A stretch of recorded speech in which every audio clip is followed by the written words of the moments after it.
अध्याय 3 श्री स्वामी चरित्र सारामृत तृतीयो अध्याय. श्री गणेशाय नम. धन्य धन्य ते या जगती स्वामी चरणी ज्यांची भक्ती, त्यासी नाही पुनरवृत्ती पद पावती कैवल्य. गताध्यायी कथा सुंदर. स्वामींनी निवेदिले स्वचरित्र आणि बाबा दिगंबर त्यांचे वृत्ते निवेदिले. निर्विकार स्वामी मूर्ती लोका चमत्कार दाविती, काही वर्ष करुणी वस्ती मंगळवेडे सोडिले. मोहळ माझी वास्तव्य करिता अप्पा टोळ झाले भक्त, तिथेची साकल व्रत अल्पमती केवी वर्णो. स्वामी चरित्रांचे हे सार म्हणून केला नाही विस्तार, वर्णिता कथा समग्र ग्रंथ पसरे उदती सम. सेवे घेऊनी स्वामीसी टोळ जाती अक्कलकोटासी, अर्धमार्गावरून टोळासी मागे परतणे भाग पडे. टोळ आज्ञा पिले सेवका, जोवरी आम्ही येऊ का तोवरी स्वामीसी सोडू नका, येथेच मुक्काम करावा. टोळ गेली या परतोनी स्वामी चालले उठोनी, बहुत वर्जिले सेवकांनी परी नच मानिले त्या. तिथून या निघाले अक्कलकोटा प्रति आले, ग्रामाद्वेरी बैसले यतिराज स्वच्छेने. तेथे एक अवधी होता तो करी त्यांची थट्टा, परी काही चमत्कार पाहता महासिद्ध समजला. पूर्वपुण्यस्तव निश्चिती आले चोळप्यांच्या ग्रहाप्रती, स्वामीसी जाणून ईश्वरमूर्ती चोळप्पा करी आदर. चोळप्यांचे भाग्य उदिले यतिराज ग्रहासी आले, जैसे कामधेनू आपण बळे दारिद्र्यांच्या घरी जाय. पूर्वपुण्य होते गाठी म्हणून घडल्या या गोष्टी, झाली स्वामीराज येत भेटी परमभाग्य तयांचे. धन्य धन्य तयांचे सदन, जे स्वामींचे वास्तव्यस्थान. सुरवराजे दुर्लभ शरण त्यांच्या घरी लागले. योगाभ्यासी योग साधिती, तळी तापडी मार्गे श्रमती. निराहार कित्येकी राहती, मौन धरती कित्येक.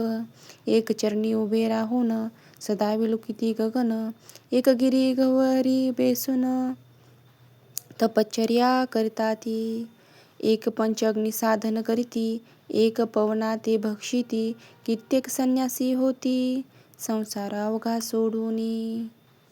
एक करीती कीर्तन, एक मांडती पूजन, एक करीती होम हवन, एक षडकर्म आचारिती. एक लोका उपदेशिती, एक भजना माझी नाचती. एक ब्राह्मण भोजन करती, एक बांधती देवालये. परिजयांचे चरण दुर्लभ सद्भक्त वाचून, केली यासी नाना साधन भावाविना सर्व व्यर्थ.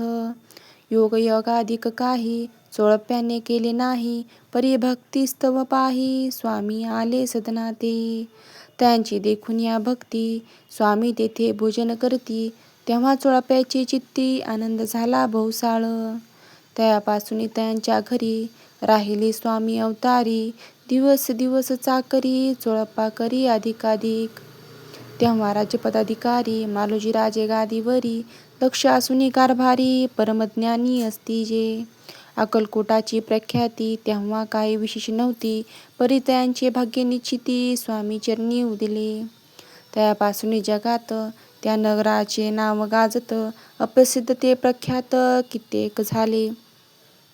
चोळप्यांच्या ग्रहाप्रती आले कोणी एक यती, लोक चमत्कार दाविती गावात बात पसरली.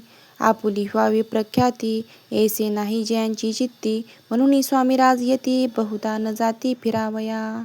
लोक माझी पसरली मात, नपासी कळला वृत्तांत, की आपुल्या नगरात यती विख्यात पातले. राहती चोळप्यांच्या घरी दर्शना जाती नरनारी, असती केवळ अवतारी लीला त्यांची विचित्र. वार्ता ऐसी ऐकुनी राव बोलले काय वाणी, गावात यती येऊनी फार दिवस झाले. परी आम्ही श्रुती पाही आजवरी झाले नाही, आता जाऊनी लवलाही भेटू तया यतिवर्य. परी ते केवळ अंतर्ज्ञानी, ऐसी वार्ता ऐकली कानी, हे सत्य तरी येऊनी आताच देती दर्शना. राव मुखातून वाणी निघाली, तेचे ती यती मूर्ती पुढे ठेली. सकल सभा चकित झाली, मती गुंगली रायाची. सिंहासनाखाली उतरून राव घाली लोटांगण, प्रेमाश्रूंनी भरले नयन कंठ झाला सदादित. दरड घातली मिठी चरणी, चरण धुतले नेत्राश्रूंनी, मग तया हस्तकी धरुनी आसनावरी बेसविले. खून पटली अंतरी, स्वामी केवळ अवतारी.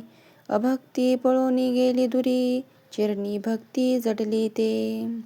सकळ सभा आनंदली, समस्ते पाऊले व दिली. षोडशोपचार पूजिली, स्वामी मूर्ती न पराये. निराकार आणि निर्गुण, भक्तासाठी झाले सगुण. तयाच्या पादुका शिरी धरून, विष्णुनाचे ब्रह्मानंदे. इति श्री स्वामीचरित्र सारामृत नाना प्रकट कथा समत प्रेमळ भक्त परिसुत तृतीयाध्याय गोडहा. श्री स्वामी चरणार्पणमस्तु. श्रीमस्तु शंभवती. श्री स्वामी समर्थ.